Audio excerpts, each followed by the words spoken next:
Hello and welcome to Vendor Trash. Is the title a reference to my opinions, my drawing skills, or both? That's for you to decide. It seems like for almost the entirety of WoW's existence, every few years or so, we get some comment from the devs that they would like to release expansions more quickly than the typical 2-year time frame. And this has, historically, amounted to absolutely nothing. Give or take a few months, every single one has still adhered to that 2-year duration. And unsurprisingly, with the reveal of the World Soul Saga, this stated desire popped up once again. And admittedly, even I'm a bit more inclined to believe them this time. Publicly, we're in unprecedented territory here. We've never been able to look 3 expansions into the future. Their willingness to announce them all implies a confidence that at least the major components are developed enough that they won't have to backtrack anything. Or heck, it could even imply that announcing 3 expansions simultaneously isn't looking 6 years into the future and isn't deflating any reveals that would have happened in 2025 and 2027 because the schedule has been accelerated. To add to this, Blizz has come out and stated that they're working on Midnight and The Last Titan concurrently, which shouldn't really shock anyone, actually. We know the pipeline for WoW content is a long one. It has to be, and I highly doubt that at any point in WoW's history, aside from the very start, that the entire dev team would have been working on the same expansion. These things go in stages, with certain teams needing to do their work before other teams can really get cracking on their tasks. So of course they aren't all executing on the same release at the exact same time. I guarantee that at least some early work has been done on 14.0 already. Still, them drawing attention to the fact lends itself to the vibe of faster releases. There are also more subtle indications that we should expect Midnight sooner than autumn 2026. There's the fact that player housing, which was revealed with the Midnight logo, is also on the roadmap for late 2025.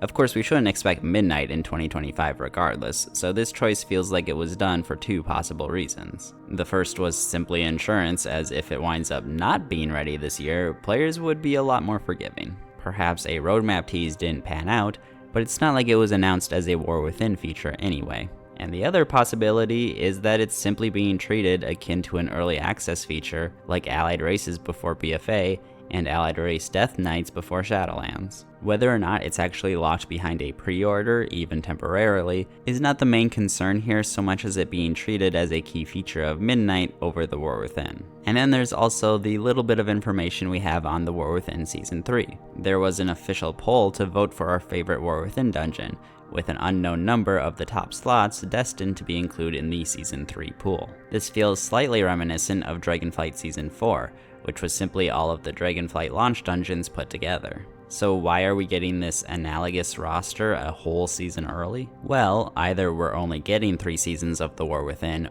or they're simply shaking things up yet again. It could be as simple as them not wanting to do a pure War Within dungeon season. From the data I've seen, Dragonflight Season 4 had both the lowest initial participation numbers and the sharpest drop-off after the first 3 weeks. This could be the result of either it being the end of expansion lull season that didn't accompany a major patch, the fact that all of the dungeon ports were already all recently earnable, which would make the season more skippable for those who care about them, or simply burnout from running these specific dungeons too much. It's probably a combination of all 3. So I'm hesitant to say that there for sure won't be a War Within Season 4, but there is circumstantial evidence. So perhaps, just maybe, Blizzard will actually follow through on their aspirations for more frequent expansions. Certainly not yearly releases, but perhaps 1.5-year X-Packs? I wouldn't be shocked at this point, despite my skepticism. And many players seem genuinely hyped by the possibility. But to be the downer and the contrarian in the room, I really don't want faster expansions. I absolutely understand why someone would. By and large, the best and most fun time to be playing WoW is at the start of an expansion, when everyone is sort of reset and we're inundated with a ton of new content. So it stands to reason that we would want to have such an experience more frequently if possible. But I think there are some real costs to be paid should that become a reality. Faster expansions are simply not a unilaterally good thing, in my opinion, and my reservations can mostly be lumped into 2 categories: the content we'd be deprived of, and the established life cycle of an expansion. First off, the content we'd be missing out on. It's kind of wild to me how quickly Blizzard managed to normalize 3 raid expansions. It happened once in WoD, with the Shotroth raid most likely being scrapped and resources being reallocated to beefing up Legion, and they got a decent amount of flack at the time for it. It then did not happen again until Shadowlands, where we kind of accepted it as a consequence of both the pandemic and all of the in-company drama that was finally being dealt with. We didn't love the decrease in content, but we understood it, and we at least got a faded 4th season to partially make up for it. Then Dragonflight rolled around, and we again only had 3 raids, which felt odd. Was it still a lingering effect from everything that restricted Shadowlands? That seems like a generous excuse, and though there's little hard evidence that there once was a 4th raid, most players at least agree that Vakthros feels like dropped content. Yes, the Blue Dawn questline was very well done, so I believe that any cuts that happened were fairly early in development, but still. Heck, there's also the Decatriarch cliffhanger from Brackenhide Hollow that would have fit right in there, but it is unlikely to be picked up at all now. And as for The War Within, it seems very likely based on data mining and roadmaps that we're getting yet another 3 raid expansion. That being said, the number of raids is not the only factor, as sometimes you can have very large raids that sort of make up for it.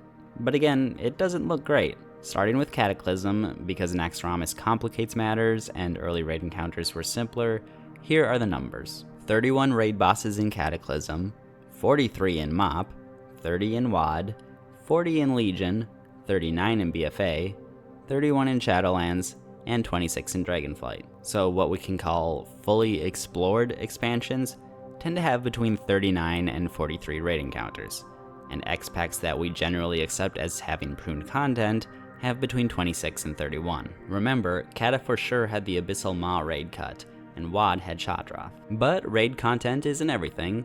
I have to be fair here. Dungeons haven't suffered as much, with us only being at a slight deficit over the last 3 expansions compared to BFA or Legion. World content is doing quite well. Dragonflight especially excelled at that, and Dragonflight and The War Within have both benefited massively from the roadmaps and the targeted cadence of something every 8 weeks or so. The value of this auxiliary content is debatable, but it's certainly better than nothing. But does it make up for the death of Raid D tier? I personally don't think so. It absolutely softens the blow, but I still can't help but feel that we're facing a sort of shrinkflation. We're getting less per X-Pack, but having the truth obscured from us. I really feel like I'm doom crying here. I guess I just want people to remain cognizant of the changes we're seeing, even if you reach different conclusions than me. And secondly, I don't like how faster expansions may impact their life cycle, which is probably a weird concept to many, but there has historically been a trend to how expansions roll out. Obviously, the launch comes with the largest deluge of content that in some cases can almost feel difficult to keep up with. We then get semi-regular content updates for at least the next year, and then for the second year of an expansion, we tend to get less content, often entering a drought of sorts. Many veteran players may be traumatized by the year of Icecrown Citadel, if we ignore Ruby Sanctum, 14 months of Siege of Orgrimmar, or 14 months of Hellfire Citadel. And I don't think anybody wants a return to those dark days. Even if the total raid content remains unchanged, simply spreading it out is a huge improvement. And supplemental content has helped ease the end of expansion droughts as well. But I'm actually not 100% completely, absolutely opposed to the existence of these droughts either. As a player, it can be nice hitting a point in an expansion where you're kind of done with the bulk of what you want to do, and enter a more relaxed gameplay loop. One where you aren't raiding every week. One where you kind of just log in to do your daily or weekly chores, or maybe knock out some unimportant achievements or grinds that you've left sitting around. One where you can focus a whole lot less on WoW and more on other pastimes. Now, I'm by no means a Final Fantasy guy, but I agree with that one quote from the director Yoshi P. If there's no content at a given time that you wish to engage in, you should feel free to take a break and come back later. And the pre-patch for an expansion, as well as the launch itself, is all the sweeter when you have spent a period of time somewhat disengaged. It's like a miniature homecoming of sorts. It's like having a bowl of ice cream for the first time in 9 months. Not that I would know, as I've certainly never gone that long without ice cream. Now, admittedly, this may simply be a timeline that I specifically resonate with, or am used to, and it isn't some objectively superior cadence. I certainly appreciated the smaller updates we got toward the end of Dragonflight, but I honestly don't think I would have felt good jumping into the war within a mere 6 or 7 months after a Yggdrasil. I suppose I also have third and fourth considerations that are much smaller in scale. The third being that WoW story writing really doesn't need any less time in the oven, and the fourth is simply the meaning and prestige that comes with being an expansion for the game. Even the relatively unpopular ones all carry a certain weight to them, and that comes not just from the quantity of the content, but the time that they stayed in our lives. The Burning Crusade, as an example, means what it does to me because it was there for 2 years of my life, and we're already in the 11th version of the game, the 10th expansion. Not to be too melodramatic, but I don't want to start having mini expansions that don't stick with me as much. And that's pretty much it. I don't think it's the end of the world if we start getting more frequent expansions.